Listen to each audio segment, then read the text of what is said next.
Following a weekend of violent storms culminating in a nearby tornado, efforts to prepare for extreme weather and other events blamed on climate change took center stage in Des Moines, Iowa this week.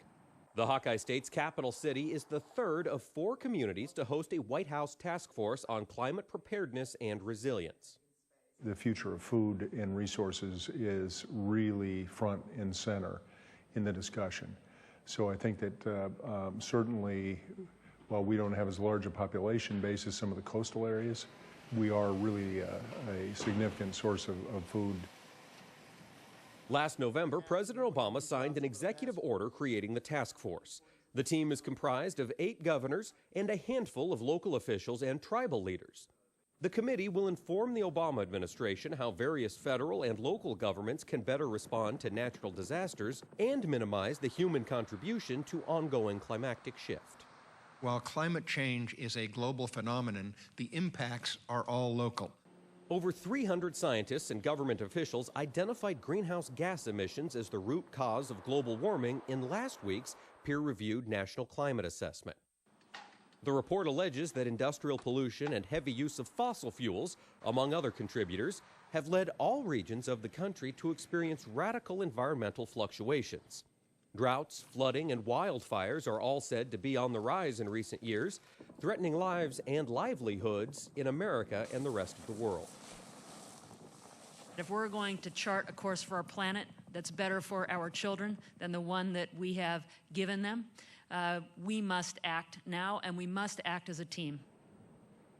While so-called green power sources like wind and solar have been hailed by environmentalists as the remedy for both climate change and energy insecurity, critics insist such measures are not ready for prime time.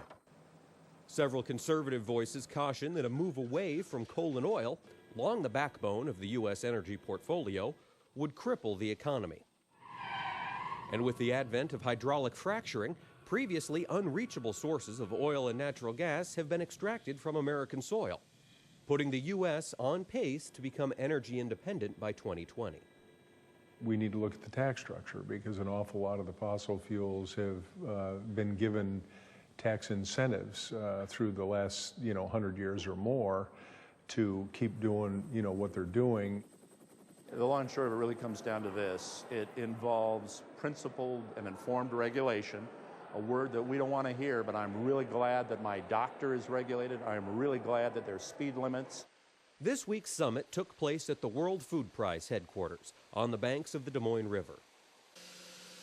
And last spring, the city of Des Moines found itself at the crossroads of agricultural bounty and environmental degradation as record nitrate levels in the city's primary water supply exceeded EPA standards. Officials pointed to farm runoff as the culprit, but they say proper enforcement of environmental mandates at the federal level would allow for appropriate balance between water quality and agricultural prosperity. We really respect the men and women in agriculture. I think they have already shown us how they are good stewards of the land and the water.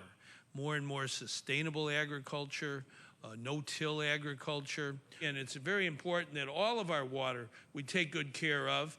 And a fellow who used to live along the Mississippi River more than 100 years ago, Mark Twain, he said, "Whiskey's for drinking and water's worth fighting for."